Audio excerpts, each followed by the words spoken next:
मंडला में भी सनातन चेतना मंच के नेतृत्व में बांग्लादेश के खिलाफ विरोध प्रदर्शन कर राष्ट्रपति को ज्ञापन सौंपा, जिसमें बांग्लादेश में हिंदुओं पर हमले की घटनाओं पर रोक लगाने की मांग की। मंडला में सनातन चेतना मंच द्वारा बांग्लादेश में अल्पसंख्यकों पर हो रहे हमले और हिंदू संत की गिरफ्तारी के विरोध में मंडला में विरोध प्रदर्शन किया गया। रेड क्रॉस भवन के सामने जनसभा में वक्ताओं ने बांग्लादेश में हिंदू, बौद्ध और ईसाइयों पर हो रहे हमले और अत्याचार के विरोध में जमकर हमला बोला। सभा के बाद एक रैली नगर भ्रमण करते हुए कलेक्ट्रेट कार्यालय पहुंची, जहां राष्ट्रपति के नाम ज्ञापन सौंपा गया। ज्ञापन में मुख्य रूप से बांग्लादेश में अल्पसंख्यकों पर हो रहे अत्याचार पर भारत सरकार को तत्काल संज्ञान लेने की हस्तक्षेप करने की मांग की। ये मानवता के रक्षा के लिए हिंदू हो कोई भी हो, लेकिन अगर मानव है, इंसान है, उसकी रक्षा करने की, उसको संरक्षण देने की ये जिम्मेदारी सरकार की होती है। अगर बांग्लादेश में हिंदुओं पर अत्याचार को अगर वहां की सरकार नहीं रोक पाती, तो मैं तो कहना चाहता हूं,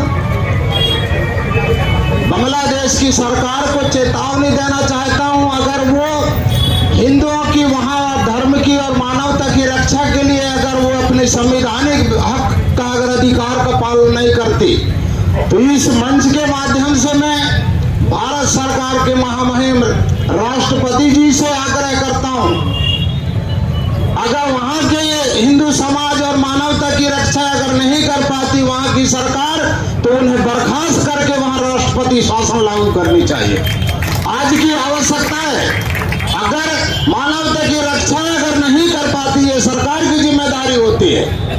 आज ये धन्यवाद देना चाहूंगा मैं हमारे मंडला के चेतना मंच के सभी साथियों को कि आपने जो ये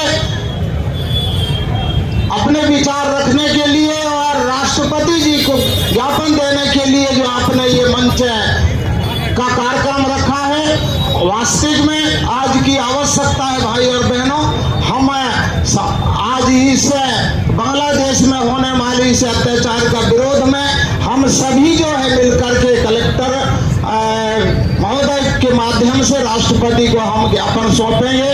आप सबने इस कार्यक्रम में भाग लिया, बोलने के लिए अवसर दिया है, आपको मेरी ओर से भी धन्यवाद देना चाहता हूं। एक बार जय जयकार करेंगे।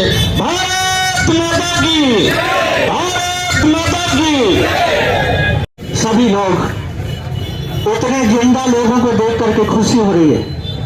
अरे जिंदा तो वो है जिसका जमीन जगह है, जिसका जमीन मरा हुआ है, वो केवल चल फिर रहा है मगर मृत है।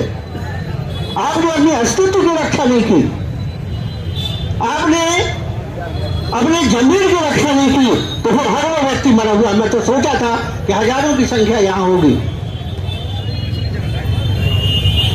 फ्लाइट का पायलट चलाते हुए एक यात्री ने एक बार पायलट से पूछा, यदि कोई दिक्कत आएगी तो तुम किससे बचाओगे, अपने को या मुझे बचाओगे? उस पायलट ने कहा, मैं काइट को बचाऊंगा, फ्लाइट को बचाऊंगा। फ्लाइट को बचाऊंगा तो मैं भी बचाऊंगा, तुम भी बचाओगे। तुम्हें अपने देश को बचाना होगा। यदि देश नहीं रहेगा तो तुम रहोगे कहां? कथाकारों के ऊपर आक्षेप किया गया, संकेत किया गया। हम लोग कथाकार नहीं है कि सोमनाथ का मंदिर लुटता रहा और वहां के पंडित घोट के भांग पीते रहे।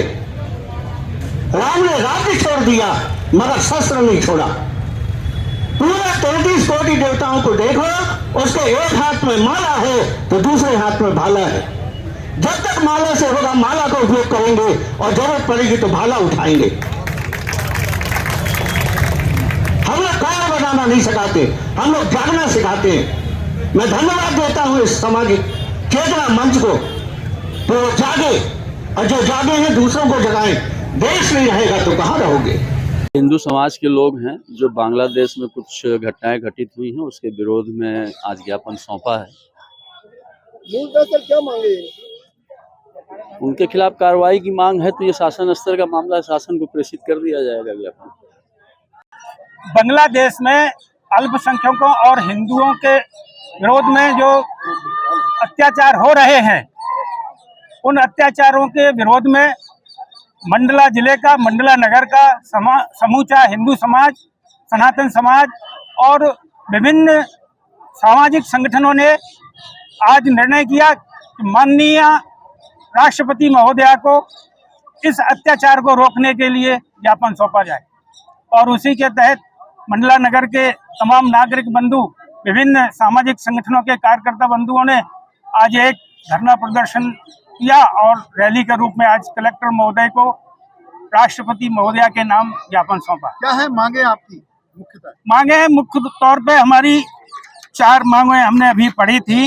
भारत सरकार द्वारा बांग्लादेश सरकार पर दबाव डाला जाए ताकि वह अल्पसंख्यक समुदायों की सुरक्षा सुनिश्चित कर सके, धार्मिक स्वतंत्रता को कायम रखा जा सके एवं हिंदू संत स्वामी चिन्मय प्रभु की बिना शर्त रिहाई की जा सके।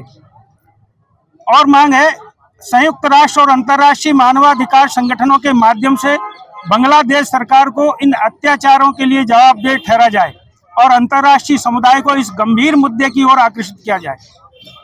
जिन हिंदू परिवारों को उनकी जमीन और घरों से बेदखल किया गया है, उन्हें उनके मूल स्थानों पर पुनर्स्थापित किया जाए और उनकी संपत्तियों को वापस दिला जाए। मंडला से सलीम खान की रिपोर्ट।